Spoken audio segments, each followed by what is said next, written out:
right, the travelling part. Now, just like the accommodation part, you could do it completely roughing it DIY with hitching and sneaking onto trains and buses, all sorts of really cheap methods of travel, which we've all done in our youth, but I'm guessing you want something a bit more upmarket, but still budget. I use a price comparison website for all these things, make sure it's reliable and unbiased, and I use Skyscanner. Skyscanner is fantastic. It includes all the airlines. You can set your parameters to, how many stops, timings, flexibility, seats, blah, blah, blah. It includes the budget airlines. So if you're in Europe, you'll know about EasyJet, Ryanair and Wizz Air. If you're on another continent, you'll have your own version of budget airlines. Just a word of warning about budget airlines, because they're no longer necessarily budget. When they started, they were. But now there's loads of hidden costs. So they charge you for everything, don't they? Like even checking in or forgetting to print out your boarding pass, or hold baggage, which you shouldn't have because you should be minimal living, or choosing a seat. And that hidden cost, that airport is usually not in the city centre. So for an example, here in London, it's not Heathrow or Gatwick, it's probably Stansted or Luton. And they're not in London, even though it says London. So you have to factor in the transport to and from, and at the other end as well. They can be far out of the city centre. So they're hidden costs, and you'll often find that a normal airline like British Airways could be cheaper once you've factored in those things. So don't be fooled by that. Also, here's a little trick. It might be cheaper to book a return flight than a single flight, or you might get more availability by searching for return flights than single flights, because airlines like to do these things in packages. So single flights are often an issue. So click on return and see what you get. But anyway, check out Skyscanner. For rail, look into things like rail passes, especially if you're a student. Sadly, I can no longer qualify, even though I try. Try to get deals. Same on bus passes. In North America and Australia, you'll be familiar with Greyhounds. There's cheap ways of doing things if you're prepared to travel a bit slower. And of course, there's a really good argument anyway for traveling slowly, because when you travel by flight, you obviously miss everything. You're there for a few days and then guys fly out again. Whereas if you're doing it by train or doing it by coach, you can stop, you can get out, you can break up your journey like I did across Russia. You can actually enjoy the trip, not just seeing it as a means to an end. A bit like the money one, guys always ask this question, especially at live events. They say, is it dangerous? I'm scared to go. I've heard this story about Bogota in Colombia, or I've heard about sharks in Perth, or I've heard about the mafia in Italy, or I've heard about the politics in the Ukraine or Russia, and I watch the news and I'm scared. Scaremongering, that's what it is. The news, the media likes to focus on these terrible tragedies. By its very nature, that's just what gets clicks and views. So be aware of the media. Try to unplug from the media as well. I'm not saying forget that the rest of the world exists and be inhumane, but if the world's going to end, you're going to know about it. So personally, I don't watch the news or read the newspapers. You can get informed in other ways, much more reliable ways. So that's a good lesson. And therefore, you don't feel this panicky sense of something like Fox News telling you that a disaster is imminent, that these people are evil, that this area of the world is out of bounds.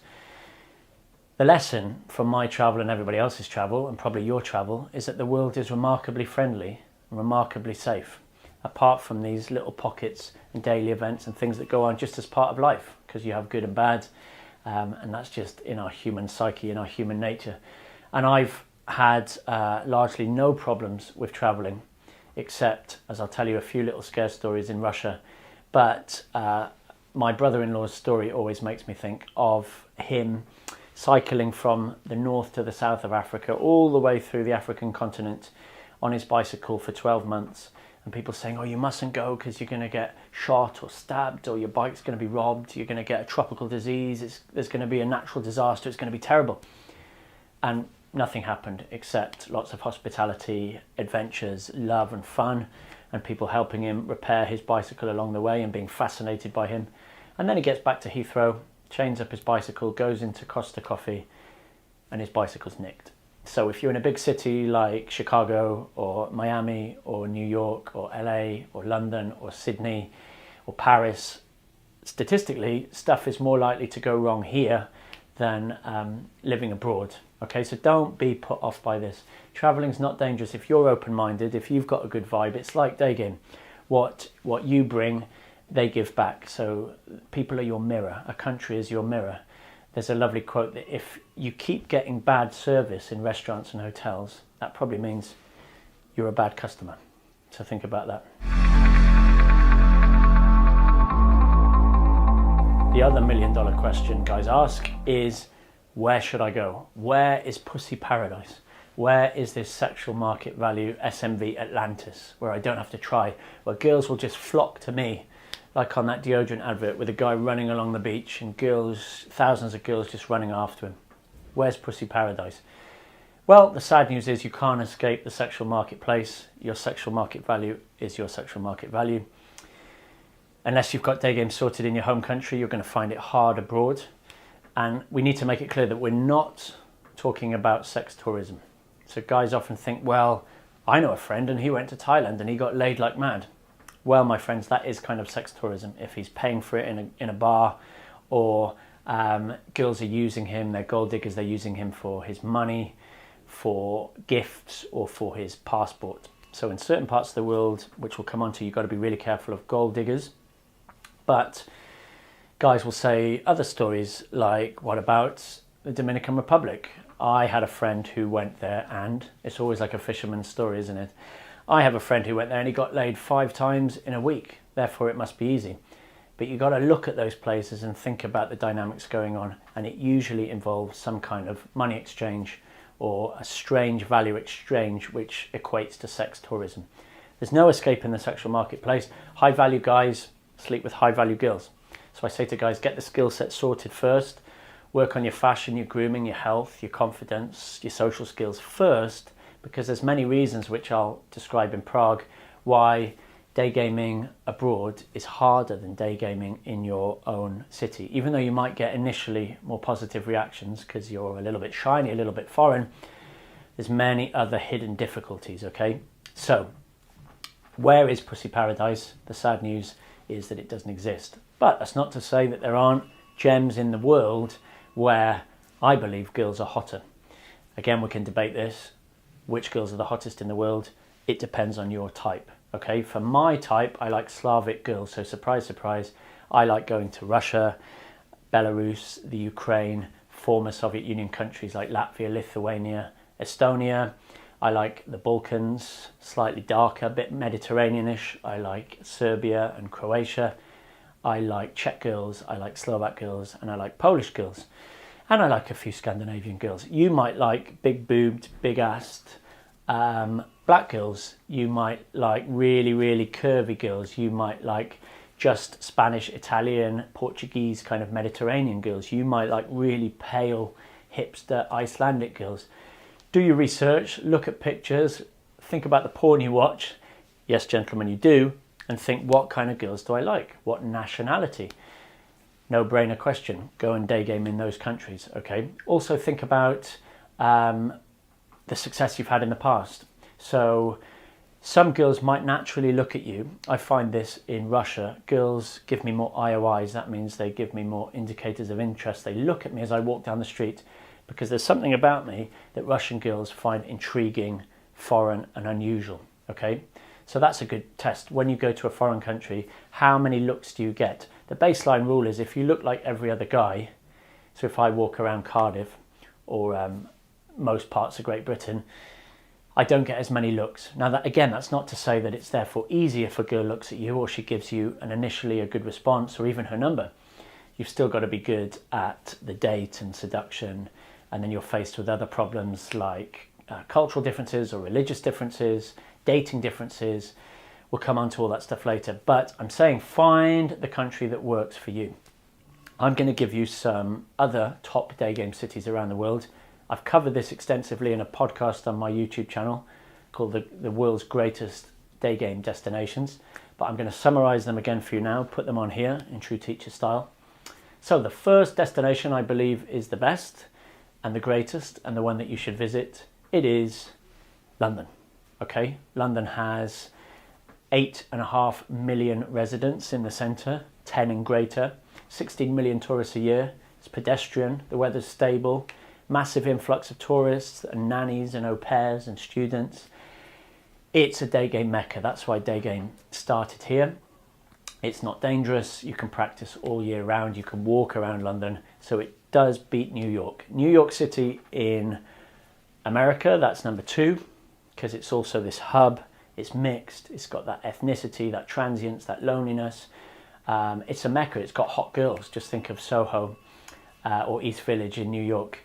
It's better than LA, because LA in North America is too spread out. You need a car. But in LA, you've obviously got Santa Monica, Hollywood Boulevard, indoor places like the Grove. Miami was pretty good, but to be honest, Miami is more of a night game city, a bit like Vegas. But hot girls, undeniably. Montreal in Canada, Toronto in Canada, Vancouver in Canada, fantastic. Sydney, Melbourne, Brisbane, Perth, all great day game cities. Most big European cities, you can give day game a go. We find that if it's over 1 million people, it just works better because it's more anonymous, it's more transient, there's more to shoot at. I don't mean literally shoot at.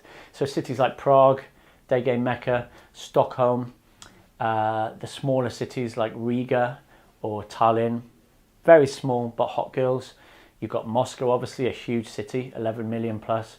Istanbul, if you like the slightly more oriental looking girls. Big Asian cities like Hong Kong or Tokyo, of course you can have a go there. South Africa, you've got Cape Town. The list goes on and on. From here on in, it depends on what kind of girls you like. And it depends on you trying it, because I might have gone to Lisbon in Portugal and enjoyed it and thought the girls were hot. You might go there and think, didn't like it, not my type of girls, not my vibe. So you got to go to where you think the girls are hot. You got to give it a go. You got to listen to other day gamers and reports from other day gamers. You got to think, does it fit the day game criteria? Is it big enough? Is it pedestrian? Has it got universities? Is it anonymous? Can I walk around it? Is the weather stable? Is it safe enough for day game? If it ticks all those boxes, go there and check it out. Be careful of gold diggers. I've already mentioned certain countries like the Dominican Republic or Thailand, where girls are giving you false indicators of interest. They're flirting with you, not for your core value as a man that they like, but for these trappings like your cash or your passport. And that might be a blatant exchange, which is just prostitution. I'm not judging it, but that's what it is. Or it might be more subtle, like providership. You're going to get princesses and gold diggers, particularly in parts of the former Soviet Union, where the girls are very savvy about things like internet dating, where you've got like Russian brides or Ukrainian brides. Now you can't blame these girls, they're living in poverty, a lot of them, and they're getting emailed by guys, hundreds of them, thousands of them around the world, offering them gifts and trips and things. So these girls become princesses. It's just supply and demand. They realize their value skyrockets in these guys' eyes. So they display these behaviors and they're looking to get out of these countries, and they'll ask you about where you live, what car you drive, what's your job.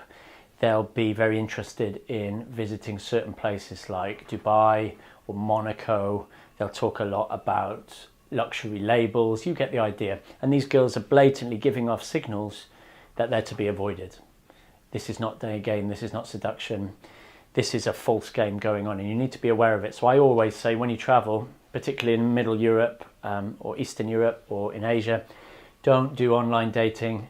Don't even do Tinder, things like that, because you're attracting the wrong type of girl. The beauty of day game is that you're meeting these girls cold in the street, and after a quick coffee or a quick date, you can assess very quickly whether she likes you for you or she likes you for another reason. So just be very careful. That's a little disclaimer of gold diggers and princesses when you travel. Another really common question, do you need to learn the language? I've heard stories of guys going specifically to language schools or buying language tapes before they go on a Flowmad expedition or a backpacking expedition, because they think they need a little in. It's a bit like the couch surfing sneaky seduction, where they think, if only I can learn perfect Russian, more girls will be attracted to me. Or I can only go to Colombia, my friend said, if I speak Spanish. Seduction doesn't work if you can't speak their language. Well, I've traveled enough to know that that is bollocks, however you say bollocks in your language. Seduction is seduction, as attraction is attraction. It's largely non-verbal. I remember in Belgrade a couple of summers ago, seducing a girl both on the street and on the date and then back at the house with pretty much zero English. She could say hello. She couldn't even say my name is. So it was a lot of eye contact, sexy pauses, miming like a TEFL teacher, using Google Translate on the phone, Google Translate on an iPad on the date, proximity, touching, tension. Seduction is seduction. It works, don't worry. And by you speaking good old British or American English, you actually have more value than if you're struggling to speak her language badly. That's a tip from Michael Palin. Even though it sounds a bit patronising and colonial, he said wherever you go in the world, speak very proper, slow, correct British English. So if you're in a train station trying to order a ticket, speak in English. Don't fumble with Punjabi, okay, or Mandarin. People want to practice English, so it's not selfish and egotistical. All over the world, people want to practice English. English opens many doors. It's like a British or an American passport, okay? And in terms of game, when you speak English to a girl on the street, yeah, you're going to have to speak slower. You're going to have to simplify your language. You're going to have to leave pauses. You're going to have to use your eyes. You're going to have a very cheeky smile to stress what you're doing. But by you stopping a girl and saying, you look very nice, you remind me, etc., etc., what that does is immediately qualify her. It's saying, come on then, show me how good your English is. Initially, girls might be shy, or they might say, I no speak English, but girls under the age of 25, they'll have learned English at school or from the internet, or they'll be listening to English music. So don't believe that. A lot of guys have put off, she didn't speak English. They do, you just need to simplify and slow down your English.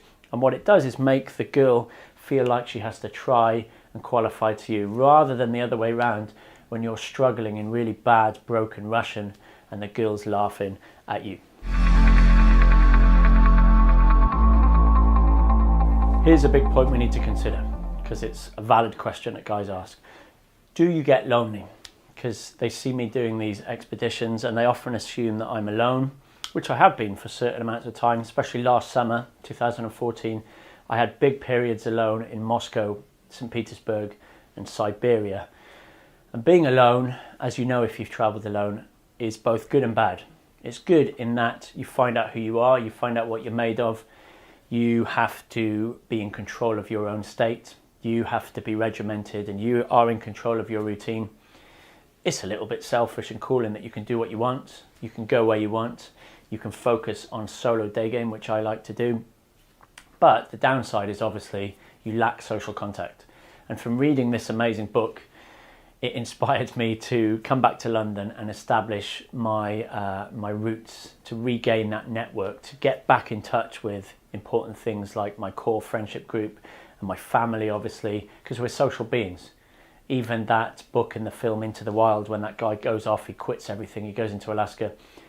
In his diary before he died, he talks about this realization that even though it's good to be a nomad for a little bit, as a hermit, essentially we're social creatures. We exist, we've come from tribes, so we need that contact. And this book shows that it's not enough to do it digitally, interestingly, so you can't just do it using Skype or the telephone. You need face-to-face proximity. Touch for humans and eye contact is such an important thing. So how do you do that when you travel? Well, you've got different options. You can do what I do and often travel with a wing or a friend who enjoys day game or your flow activity. The problem with traveling with a day game wing is that it's very competitive and it turns into a bit of a lad's holiday where all you're doing is day game 24/7 and competing and trying to get the most numbers and lays and showing off. It's inspiring, but it's draining, and you end up not seeing most of the city or doing anything else. You could travel with a friend who doesn't like or doesn't do day game. Perhaps he's in a relationship, and that's cool because you can explore the city. You don't forget to do normal things like go to museums, go to art galleries, go on the river, go to bars and restaurants, get a feel of the city, get outside of that city and explore, hire a car, etc., etc. Or you can make friends using your Cialdini social skills, your frame control, when you're there. So you might chat up a girl on the street or two girls, and they say they have boyfriends. Now immediately students go, okay, finished, nothing in this for me, off. Whereas mystery, from the mystery method, the original pickup artist, he would say, don't waste that social opportunity, yeah? Use them, merge them in classic game. So say, okay, well, I'm in Prague for 2 weeks. To be honest, I don't really know anybody. How about I just come out and we can do something cool. I can meet your friends, I can teach you some English, etc., etc. And then you can go out and meet their social group. And over time, if you're in one city, you can establish a really nice social network. Facebook's really good for that. And in the beginning, it's not about game, but eventually that might turn into game opportunities. Some people call that entourage. You might just call it networking. It's old school game. You can do it with guys as well. There's no reason why you can't make male friends. They don't have to be day gamers. You can establish a network of men, not for that reason, but it might just be through the gym or through an activity you're doing, or just meeting these guys randomly in clubs or in cafes. If you want to take it further romantically, gentlemen, feel free to do that. But I would really advise that you have this social network, this social contact, because long periods of isolation, as prisoners of war find out, or people that want to inflict torture on others, step number one is always isolation from other humans. So you need human contact. You need to be staying in touch with your friends using social media. You need to be bringing friends along. You need to be having little bases in these cities, revisiting them again and again, where you know people, you know things, you know restaurants. That's part of the joy of this. And doing expeditions, I always do it with either friendship groups or people that are into this particular activity, whether it's skiing or racing husky dogs, people that I might not know otherwise except for this activity. So bring other people on board, use it to improve your vibe and use your vibe to improve their vibe. It is win-win. Day gaming abroad can be harder, okay? There's no getting around it, even though instinctively you might think, well, it seems easier because more girls are looking at me, maybe they're more friendly than New York or London.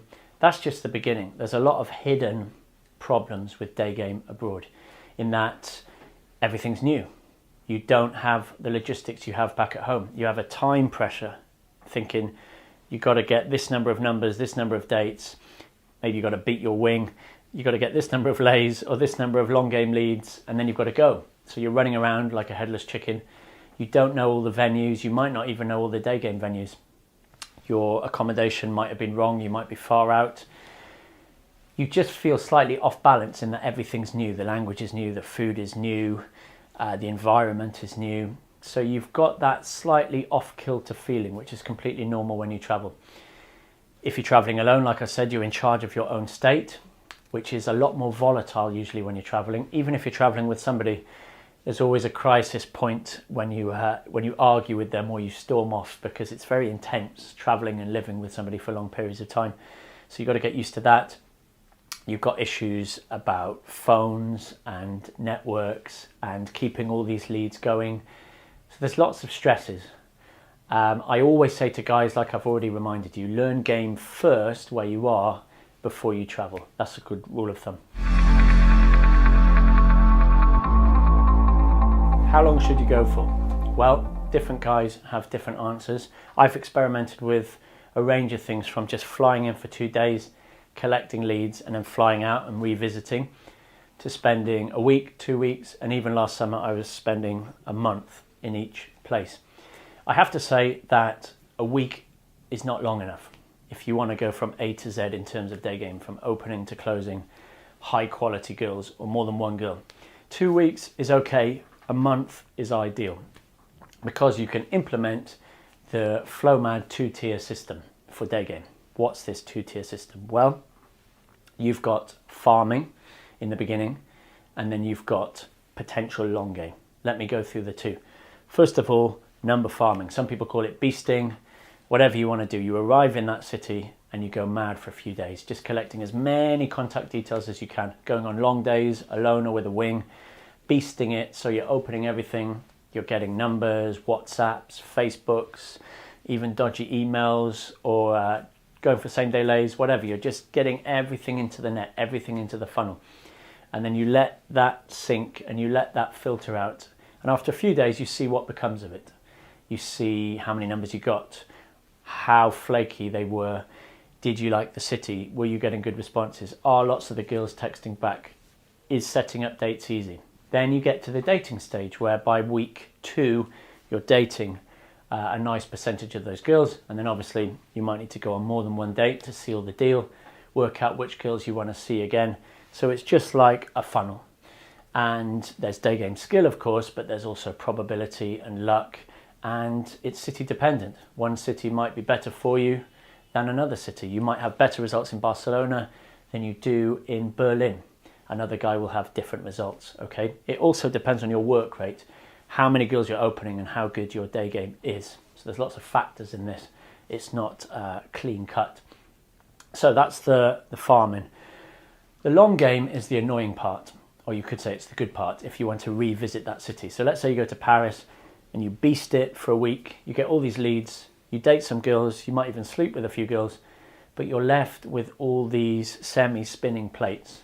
Girls that you could eventually fully close if you had more time. So therefore you go back either to your base or you move on to your next country, and through social media, that is Facebook Messenger or WhatsApp or even Skype Messenger or even video chats, you keep these leads going by pinging and flirting, keep the attraction going, you make it more sexual, you work out logistics, you filter for what she wants. Is she a gold digger? Is she on? Is it possible? Does the boyfriend matter, etc., etc. And then you have to revisit that city and close the loop. We call that closing the loop, from looper. And it's a good feeling to go back to somewhere, close the loop, because you know the city. You don't have to do that initial day game. You don't even have to do that initial date sometimes. You just go straight back. She's agreed to let you stay at hers. Bish bash bosh. Okay, so closing the loop is nice, but it requires extra work. So I'd really advise you, if you're beginning to go on these Flowmad day game trips, to try and close the loops on the first journey. And that means beasting and looking for same day lays, which we'll come on to later. So trying to sleep with girls essentially as quickly as you can. And then you can get onto all the interesting bit about dating and relationships. So looking for girls who are up for it there and then through a bounce back, a delayed bounce back. That means letting her go and meeting up with her that evening, or going on one date and trying to seal the deal. Remember, not all girls go for it on the first date. Depends on the country, depends on the girl, depends on the social and religious structure. Some would argue that high quality girls are not going to go for it. I don't really believe that. But some girls, you're just going to have to go on 2, 3, maybe 4 dates, or return to that city for whatever logistical reasons. So you've got these different day game strategies all going on at the same time. You need to implement them all to be an effective day gamer abroad.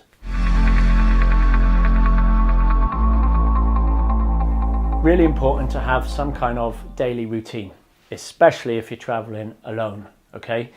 You can't just lie in bed. You can't be a lazy student. You can't feel like you're on holiday. One of the big traps of Flowmadders is to go somewhere, especially somewhere sunny like LA, and think, I'm on holiday. So you eat shit, your sleeping patterns are shit, you indulge in everything, you pleasure the senses in every respect. Because in the past, when you were growing up, a holiday was this kind of happy time when you just went mad. But we're in it for the long run, and we're using this as our work, remember, and as our source of balance, stability and happiness. So we need a routine. Guys need projects, that's your workflow, and you need routines. Unemployed people and lazy bum students are generally unhealthy and unhappy. So get up at a certain time, do some kind of fitness. I know joining a gym when you're transient is difficult, so do bodyweight exercises, no excuses, in your apartment. Go for a jog, go for a swim, take a gym membership if you're there for 1 or 2 months. Use somebody else's gym membership, sneak into gyms, whatever. Some kind of fitness. So you wake up, you look after your fitness, you look after your diet. Certainly for me, that went crazy when I was just traveling to city after city after city. I wasn't spending any length of time in a city, so time zones and weird sleeping patterns And stress would cause me just to eat junk food, carbohydrates, loads of sugar, loads of caffeine, everything processed, everything packaged, everything just grabbed from a 7-Eleven. Obviously, I don't need to tell you why that's bad. So cooking for yourself, that's a good habit. So you arrive in a city, you go to the supermarket, you stock up on lean proteins, lots of vegetables, lots of fruits, lots of grains, good carbs, if you believe in good carbs, whatever, and you do your own cooking. Saves you money as well. So you get into that. Then you say, right, for the morning up until lunchtime, I've got to go to a cafe and do my work. I don't work very well in apartments or hotel rooms. There's too much distraction. There's too much good Wi-Fi. So I go to a cafe and I actually turn off the Wi-Fi and do my writing or do my video editing, do what I have to do. Get back onto Wi-Fi to do my emails, to do my correspondence, to do my website, to check my passive income, blah, blah, blah, blah. Afternoons, alone or with a wing, I say, okay, from 2 p.m. until 6 p.m, day game time. You might have a challenge, so it might be 20 approaches, or you might say, I need 3 good leads, or I need 2 instant dates, or today is about bounce back, so I'm leaving my phone at home. Whatever, good period of immersive day game.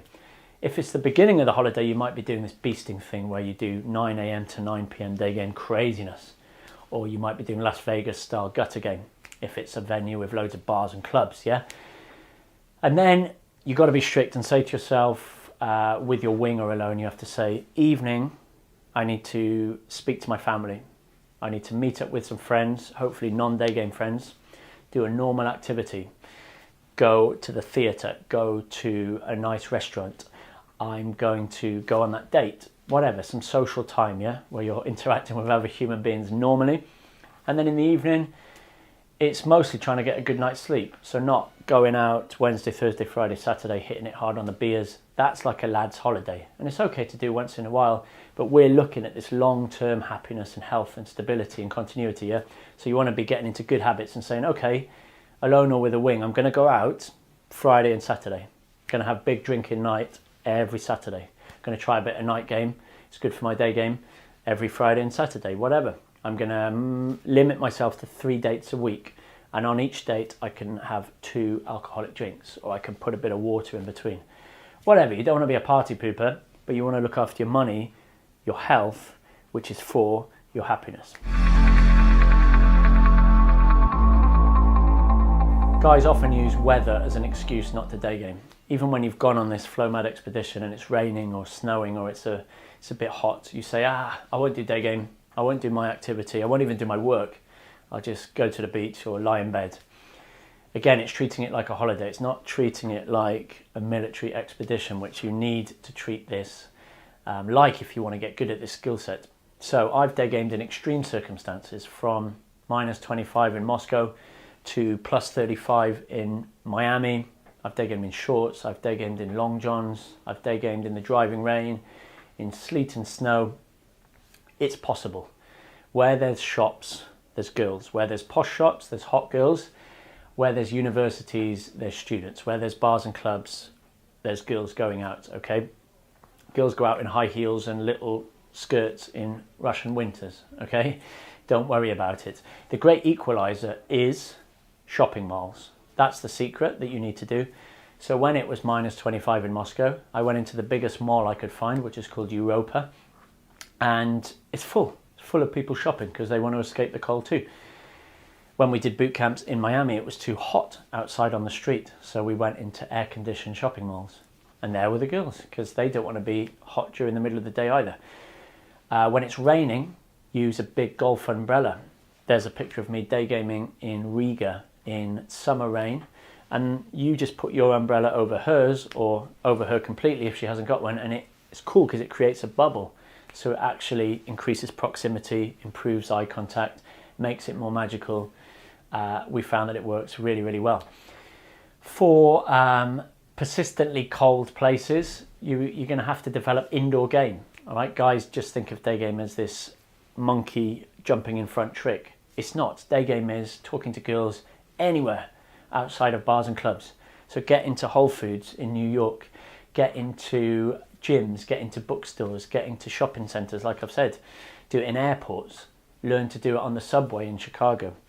You need many tools in your toolkit if you want to be an international Flowmad day gamer. All right, a little bit on a particular country, because a lot of guys ask me about this and the difficulties of going to this country, and that is big old, aggressive at the moment, Mother Russia. Russia, you need a visa. Even if you're British or American, you need a visa. Takes up a page in your passport, looks like that. Quite difficult to get, quite expensive to get, but it's worth it if you like Russian girls, obviously, like me. Interestingly, for the Ukraine, you don't need a visa. For Latvia, Lithuania, Estonia, they're European, you don't need a visa. But for Russia and Belarus, you do. So you need, first of all, a tourist invitation number. And you don't get that from the Russian embassy or the Russian visa center. You get it from like a Russian travel agency. Here's one called Visit Russia. You do it online. It's 20 to 30 pounds for this mysterious tourist number. Because really, the Russian government would like you to be part of a tour group. But if you're going on your own in a tourist visa like me, you need this number. And they'll send it to you and you print it off. You need that. It's really important because when you go to the Russian visa center to fill in the application form there's a section on the form where you need to put that number. Then once you've got that, which is going to take a working day or two, and you've paid your money, you go physically, this is the cheapest way to do it, you go physically to this address. This is the Russian visa center. It's not the Russian embassy, okay? Like many visa places, the embassy's outsourced it. So you go here. It's quite new, it's quite slick, but the people, I warn you, are grumpy in true Russian style. It'll give you a nice taste of Russian culture. You now have to pay to actually use the computers to fill in the application there. But I would pay that little bit of money and fill them in there because you've got a Russian girl or a grumpy guy standing there who can help you. Because a lot of the form is in Russian with dodgy English translation, but it's not clear. And the form goes on and on. So you give your personal details, you give your passport details, you need to know where you're staying in Russia. Obviously, you need to know for how long. You need that tourist number. You need to give information about all the other countries you visited. That takes me ages. You need 2 passport photos. You print off the form, you take it to the counter, you pay your money, which for next day services is over £120. It is expensive. I always leave it to the last minute. You could have a 7-day service, but I always get the next day service. So 120 plus that initial 20, 30 quid, you're looking at about 150 quid for a Russian visa. You go back the next day with your ticket, and fingers crossed it's all good. They've put it in your passport and you get it. Then you can sort out your flights and your accommodation, and that's basically how you get your Russian visa. How you get your Belarusian visa is also similar. Any more questions about that, give me an email, tom@tomtorero.com, because there's other ways like getting a business visa. There's little loopholes like getting into Russia through Finland, taking a boat where you're allowed 2 or 3 days. If Russia's really your thing and you'd like to take a trip either with me or doing it with yourself or a wing, give me an email, tom@tomtorero.com, and I'll happily give you more Russian information. As Cialdini or Casanova would encourage you to do, use the art of blagging, and the rule, if you don't ask, you don't get. So this is part of your day game development, your core confidence as a man in being persuasive, being charismatic, going for what you want, all right? Not being that wallflower nice guy. So try and blag a flight upgrade. So when you go and check in, try and do a bit of day game teasing and attraction and charisma on the people, guys or girls, behind the check-in desk. That's worked for me in Australia, it's worked for me in Istanbul. Try and get into a VIP airline lounge so you can have some free food and some free newspapers and a free shower if you want. Again, that's just the art of charm. Watch films like Catch Me If You Can, if you want to know about this blagging art of charm. In your accommodation, if you're not happy with something, or it's not like it's said on the internet, same in a hotel or even in a hostel, speak up. Ask if they've got a room with a better view. In Vegas, that's a common blag where you pay for a certain type of room, but then you smile and you're charming with the check-in guy and he'll upgrade your room. Yeah. Ask for additional things in the apartment that you want. Ask for additional help. It's not being selfish and arrogant and rude. It's just speaking your mind. It's getting what you paid for and a little bit extra, okay?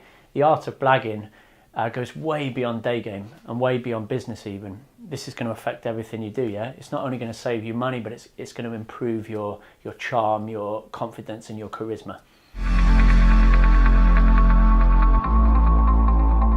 Be careful of scams. That means people trying to game you, using their charm and their charisma and their little tricks to game you.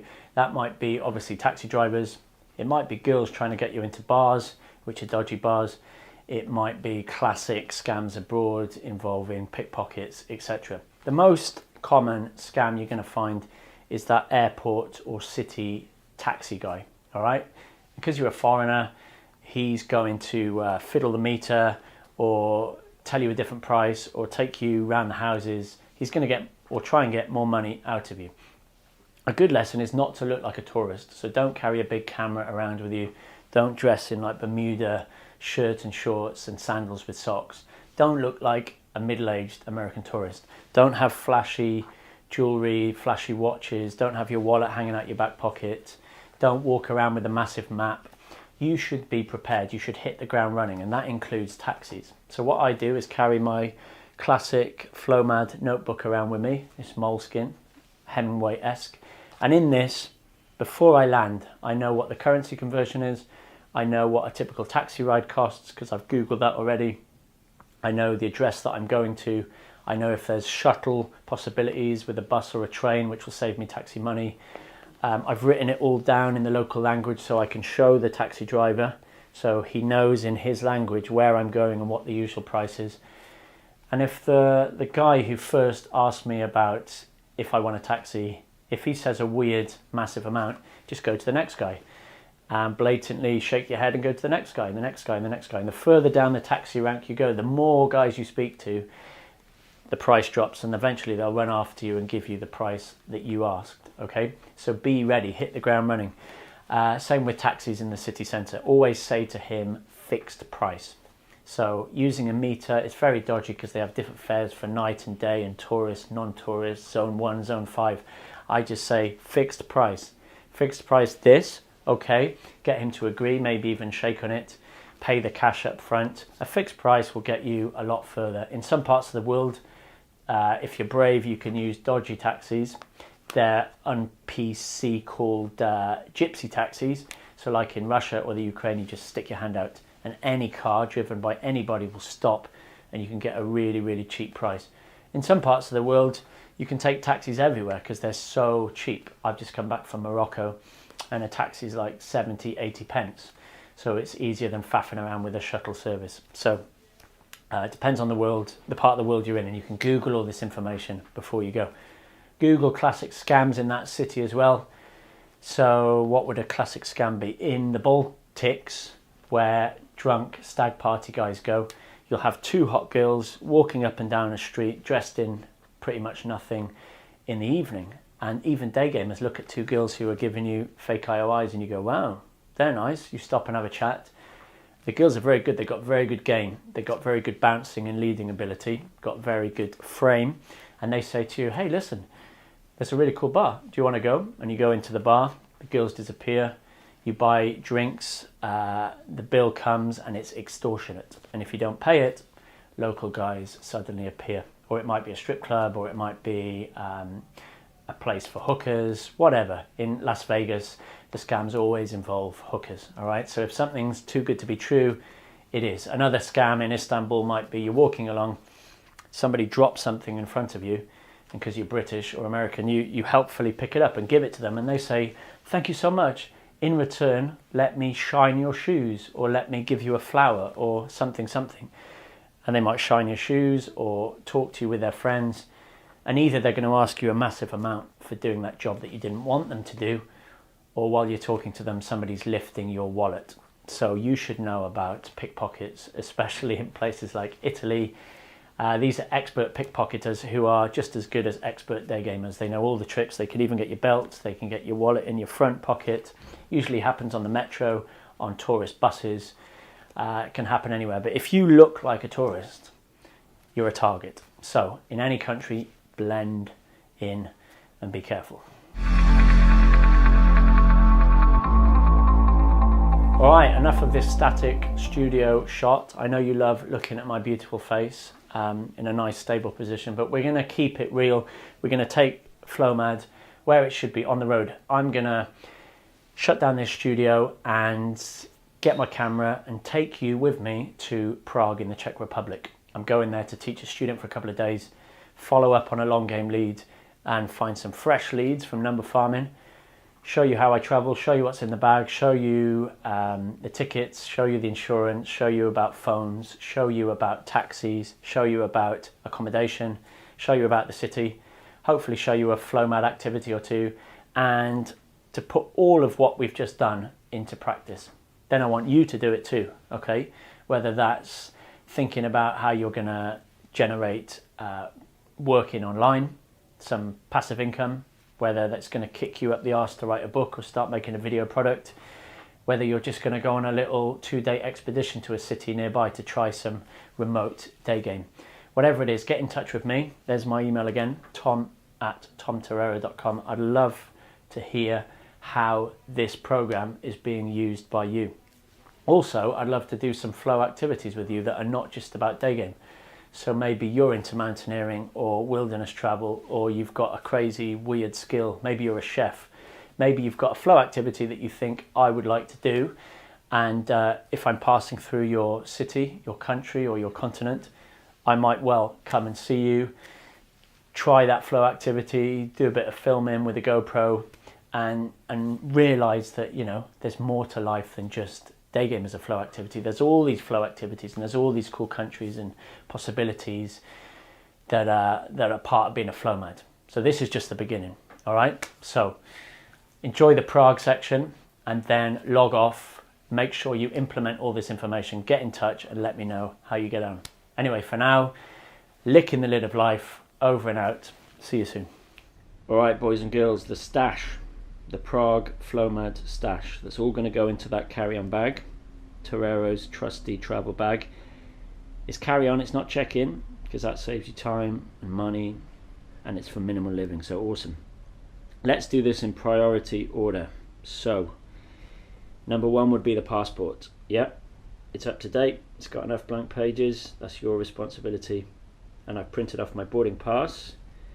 Good old Ryanair, they charge you if you don't print that off. And coming back, I think it's EasyJet, so I've got to do the same. But other airlines, reputable airlines, you just need your passport and a reference number on your phone, yeah? Or even better, write it somewhere physically. Now, I take copies of that passport and visa information or consular information, and I just store them on an email. So anywhere in the world, if that goes down, I have got an emergency backup and some contact information, yeah? I sound like your mum, don't I? Right.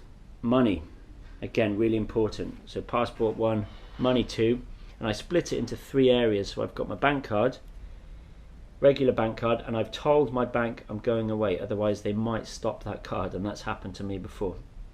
Very funny story in Morocco. So I've learned my lesson. I do online banking. I tell them I'm going away. I use a travel top-up cash credit card as a backup. So that's got some euros topped up on it, and you can do that online. Really good to get one of those and store that somewhere differently to that. And then again, for a super emergency, I use US dollars. I've got some more of them somewhere. And you can use them from China to Cape Town to Alaska to Timbuktu. Dollars are the king. So they are split into different areas for safety, yeah? I've got some old Czech money as well, some crowns I'm going to use. Insurance. My family, for Christmas every year, buy me travel insurance. Is annual. It doesn't cover extreme things like motorbikes or skiing or crazy bungee jumps. That needs to be topped up. But that's good enough for dental stuff and health and lost baggage and hotel disasters and flights, etc. I use Columbus Direct, like I said, but you get whatever good deal you can find, yeah? Alright, my work diary and my trusty moleskin, which enables me to hit the ground running. So tomorrow, I know the exchange rate, that's from today, I know where I'm going, I know how to get into the centre without using a taxi, and just in case I need a taxi, I googled the current price. So that's all in written form, just in case I don't get Wi-Fi or I've got no battery or you lose your phone. Having stuff in written, old-fashioned form will save your ass. Okay, let's think of the phone while we're talking about phones. You could use your current SIM card, but there's going to be charges most likely unless you've got bolt-ons. So I just get a local SIM. That's an old Czech SIM, fits in my phone. Don't forget the changing key, and then I'm good to go. Yeah, you got a different number, but you can change them back every night just to check your local messages that might have come in. I use things like WhatsApp. I log in to the internet in cafes like Starbucks, or in the worst case McDonald's, or hopefully where you're staying it will have Wi-Fi, so save yourself money there. So that's going to be really important, especially if your flow activity is day game. Alright, techie stuff. I've got my day game microphones because I'm teaching in Prague. I've got a backup standalone battery for my cameras. That can charge your phone as well 3 times, so that's good. Get something like this. Euro adapter, really important. USB wall adapter, headphone for chilling, and it's got a microphone, so I can use that for vlogs when I plug it into my iPhone as the camera. External hard drive for all these Flowmad videos, techie gear, so GoPro stuff, cards, GoPro case. There's the office at the back, the MacBook Air with all the leads, really important for me because that's where I do all my work unless I'm doing live teaching. To make yourself beautiful, you've got your toiletries in a resealable see-through bag. I do sound like a professional airline employee, don't I? Make sure they're under the required size, liquid size, and you know what you can take on, what you can't take on. If you're not sure, just Google your local airport or the country that you're flying into or flying out of, and it will tell you the rules. I know America and Australia are a little bit different. Yeah, we're hoping for the best. Play safe, gentlemen. Got a shaver, that's for the face, not for the balls. Got a watch. The funniest item is this, and I'll explain really what that's for when I get there. But always take a bath plug. It's not a butt plug, it's a bath plug. And my clothes. Thank God I'm not a woman. Maybe you're a woman watching this, or sometimes you like dressing up as a woman, but I don't. That's all I take for Prague. And if I need more, I can drop into Topshop or H&M, or an equivalent cheapo store for some layers. Got the trunks, and apart from this GoPro that I'm holding, and the clothes and the boots and the coat, that is what we're taking tomorrow. Oh, one more thing I should have said here. Usually here would be my driving license, because if I'm hiring a car or driving a jet ski or a snowmobile, you need a driving license. And in Britain I've got like a really old-fashioned one, but I'm not doing any of that, so don't forget that if you're going on that kind of Flowmad expedition. Anyway, all in that bag, let's go.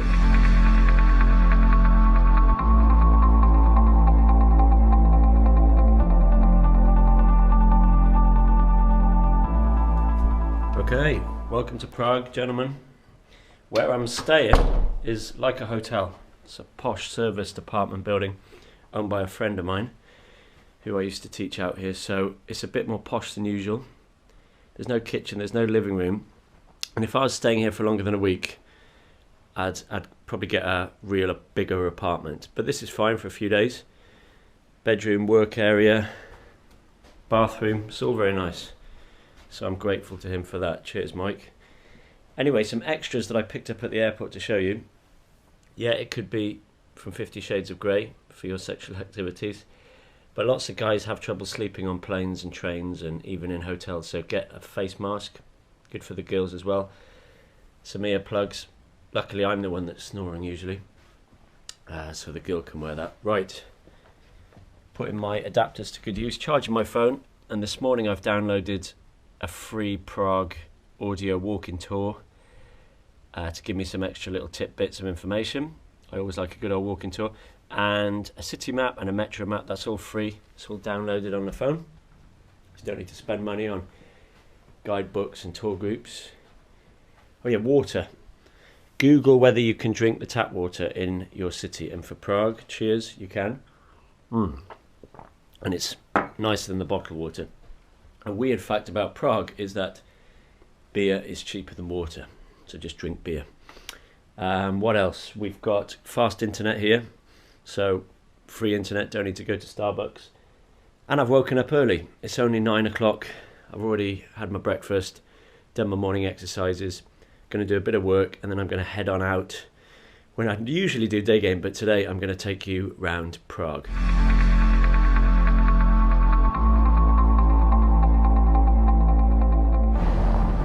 Alright, Palladium Shopping Centre, which is a day game mecca. It's at the end of the day game street.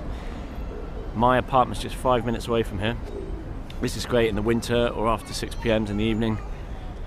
It's not like Miami or Las Vegas, but it's big enough. It keeps you going. Let's have a look inside.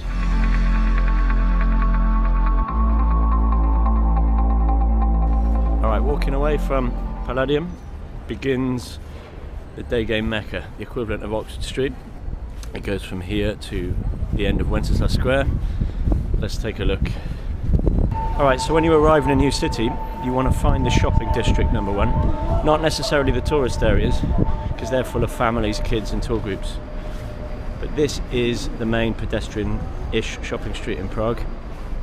It's a bit quiet now because it's the morning, but after 6 p.m. on weekdays and obviously weekends, it's nice and busy. So we'll take a stroll down, see if we can find some Czech legs or some Russian princesses. Let's have a look.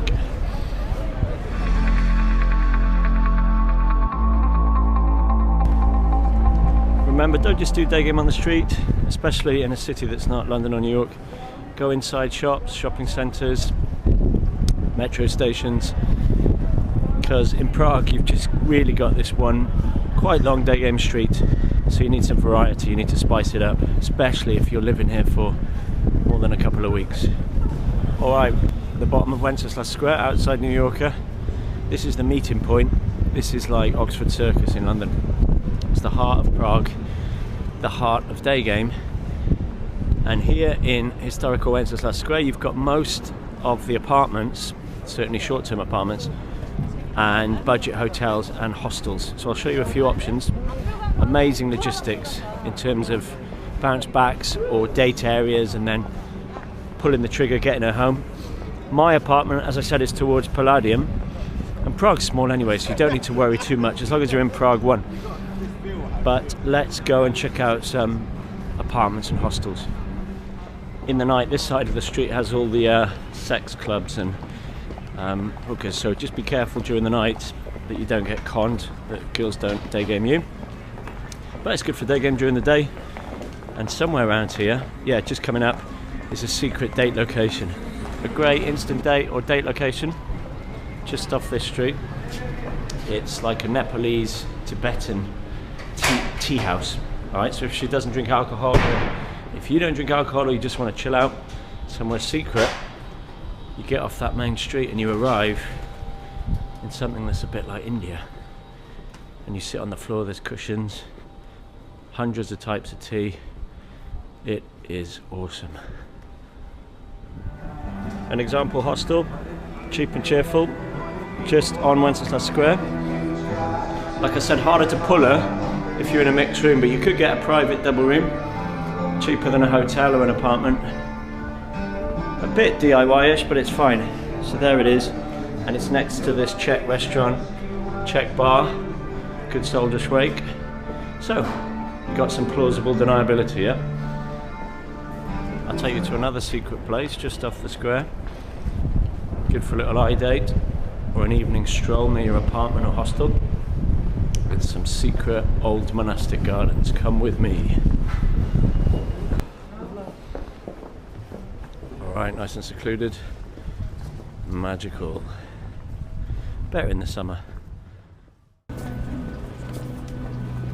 Here's some private short-term apartments. You can get it on Airbnb or just by googling Prague apartments. Right on Wenceslas Square. Amazing, pretty luxurious these. The world's best logistics. Because just 30 seconds from the street to your apartment, and these have kitchens and bathrooms. So great plausible deniability.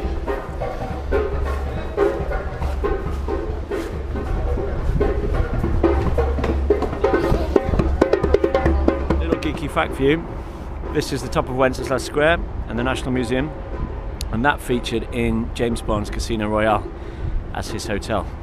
But anyway, you know this square probably as the centre of the uprisings and the Velvet Revolution. Very historical. Here's a good date venue. There's the address. It's called Jewel Bar. It's very loungy. It's closed at the moment. Let's see if we can peek inside. Sofas, booths. 2 minutes from Wenceslas Square. Fantastic. And really avoid, for games certainly, the Old Town Square, Charles Bridge, the tourist rat run. But I'll show you a secret day game area and a couple more date ideas down here towards the Jewish quarter. Where there's posh shops, there's hot milfs or princesses or Russians, posh locals, whatever, Parishka. You've got the Dolce & Gabbana, Cartier, Burberry, all that stuff down here. So sometimes you find some nice day game going on. It is a bit touristy because it's the way to the Jewish cemetery. But get on this street, there's never any day gamers on here, especially after 6 p.m. See if you can go hot milf hunting. Just off that posh street is this cocktail bar called Bugsy's. It's a little bit exclusive, so avoid being the provider, but it's really nice inside. It's really dark, great for venue 2 seduction, and it's 2 minutes away from the Old Town Square. Alright, show me the cocktails. This one is mine. Show me. What is it? A martini? It's a martini. Classic date venue in Prague. It's James Dean. It's a club, it's a restaurant, it's a bar, good for cocktails. It's near the Old Town Square. Lots of people use it, but it's good. So remember James Dean. And nearby, just around the corner, is a very funny statue. Very nice. Harley's is another one, similar to James Dean. Cocktail bar, live music, rock and roll. If you like that kind of thing, you'll love it.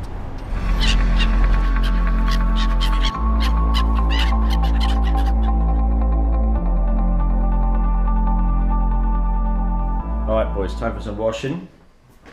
Usually I'd do it in the sink with my magical bath plug, but it's a weird sink and we've got the bathtub with its own plug, using shampoo, not washing powder. You're doing it yourself, hot soak and then a cold rinse, and you're just using the old shower head like your mother would be proud of you. The joys of being a Flowmad, where you do it yourself. You don't spend money on laundrettes, you wash by hand, you carry lights, you don't need many clothes, and this is fine. The ways of old. And then hanging up to dry, so there's no ironing. Drip dry, bish bash bosh. Alright, a little trick to keep counting your sets, because a lot of students think they've done enough sets, but they haven't every time they go out for day game. And this is a card from a student yesterday, and we did, I think, about 10 approaches. Minimum every time you want to go out, you should be doing 10 approaches, yeah? Maybe Saturday, Sunday, you could do 20 approaches. So if you do that 3 times a week, plus the long day, it's about 50 approaches a week. Now, if you're in Prague or another city on a Flowmad expedition, you want to be doing about 20 a day. That gives you 50 for the week, yeah? Monday to Friday. And that is a good data set. So every time you approach, little rip, and if you get a number close, you can do a longer tear or a fold. Get one of those, put it in your pocket. You can use coins as well, transfer coins over instead, but this one's lighter and easier. Remember to try some local food as well. Don't just sit in McDonald's. This is called halushki.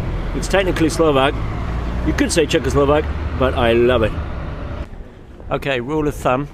Avoid any restaurants or cafes, obviously, that are in the tourist trap hotspots. So in squares and main sites, anything with pictures on the menu. Because as soon as you get out of the main areas and you start exploring, you start getting lost on purpose. You go down back streets, side streets, into Prague 2, into Prague 3. Everything becomes a lot cheaper. Almost 50% cheaper when you're into Prague 3 and Prague 4. If you're here long term, then I'm going to show you another option.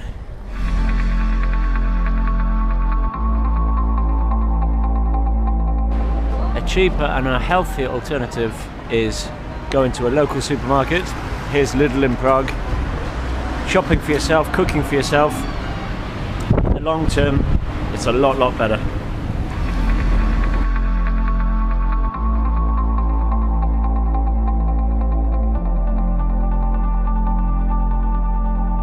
Alright, sporadic splurging.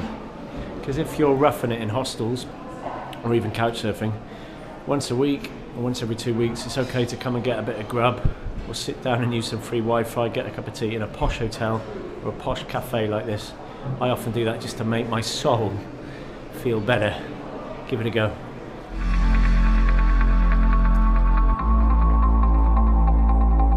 Avoid tourist groups, guys. This is just travelling hell. You are certainly not a Flowmad if you're doing this, okay? I understand if you're really old perhaps, but if you're watching this, most likely you're doing DIY travel, yeah? You're a Flowmad. So you want to get away from the tourist areas and even the day game areas. You want to purposefully get lost in the side streets, the back streets, the different areas of the city, to get out of the city. Because that's the only way you're really going to feel connected to a place, yeah? Because if you just spend your time in the tourist areas or on this one Prague day game street, we're back on the shopping street, then you're going to have a very skewed view of the city. And when people say, oh, how was your trip to Prague, or how was your month in Prague, or even worse, how was your year in Prague, all you'll be able to say is, well, I saw Topshop and the Old Town Square. So I know I'm filming most of this in the centre, but you certainly want to be taking day trips out. You want to be going to other areas, making male friends, using your day game skills to make male friends, yeah? Not gay game, just buddies, and go off and do some things. There's skiing 1 hour from Prague. You can go and fire some guns. You can go into the Slovak mountains. You can take a train to Budapest. You can flow in so many other ways than just day game, remember? So always keep that in mind. Put your hours in for the day game and then get the hell out of here. Alright, a little Torero trip. We're off to the Museum of Sex, which is like a busman's holiday, you could say. But it's really important not just to do day game all the time, especially if you're here for longer than a few days, yeah? Otherwise, you're going to feel very odd. It's fine to beast, like I said, when you first come here, first few days, gather your numbers, filter them. But then you just want to make it part of your routine, your schedule, like getting up early, doing your work, doing your fitness, catching up with friends and family, taking time out for yourself, going into nature, and looking around the city. So going to see the museums and the castles and the theatres and the concerts, getting out of the city in a hire car or whatever. And Prague is full of things to do. So even though I've been there lots and lots of times, I've never been to this a little bit touristy Museum of Sex. That's an amazing church. Look at that, off the Old Town Square. One of those towers is bigger than the other, but as you can say to girls, size doesn't matter. So off we go, a bit of downtime with this bird to the Museum of Sex.